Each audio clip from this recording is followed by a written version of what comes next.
member countries, including St. Kitts and Nevis, will be taking a unified approach towards international lending agencies as the region tries to recover from the impact of the COVID-19 pandemic.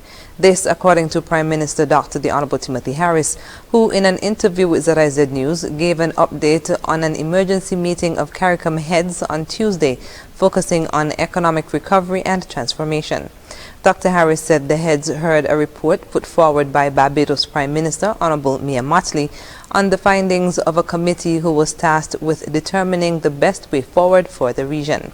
He said several proposals were listed to be discussed with international lending agencies, such as the World Bank, that would assist the region's recovery. Among them was special treatment to debt incurred in responding to the pandemic. Everyone comes to the government for concession, for relief. What that means, on one hand, the government is getting less revenue, and it is asked to basically do more, spend more, and to give up even the little that it has. It means then that you automatically will get into deficit. And how do you finance deficit? Only two ways: by your savings or by borrowing. So we are saying that we would want the international community to have a special carve-out for that indebtedness that is traceable to COVID-19 response, so that when people evaluate you, they don't come to the conclusion you're that high, it's unsustainable, we can't do business with you.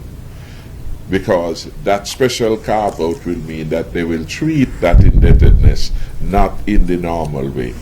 He also spoke about revamping the Vulnerability Index, which is used to assess Caribbean countries. What does the Vulnerability Index imply?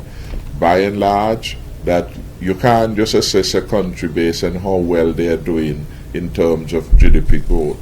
We can see that in the case of Dominica, or even St. Kitts to a lesser extent, a hurricane can come and all that you have are gone.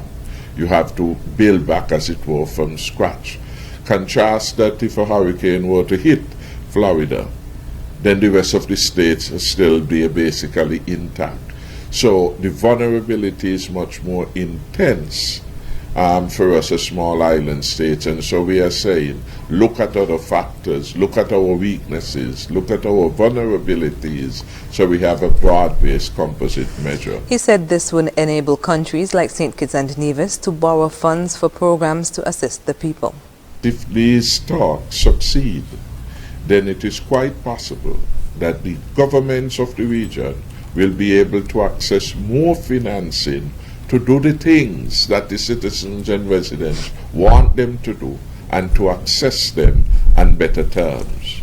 So you want financing to do your hardcore, to do your sports development program, you want to get money to assist your entertainers, etc., on the most favorable terms. The conversations that are now being had and which will be put to the international community could provide the environment in which we are more likely to get positive results for our people.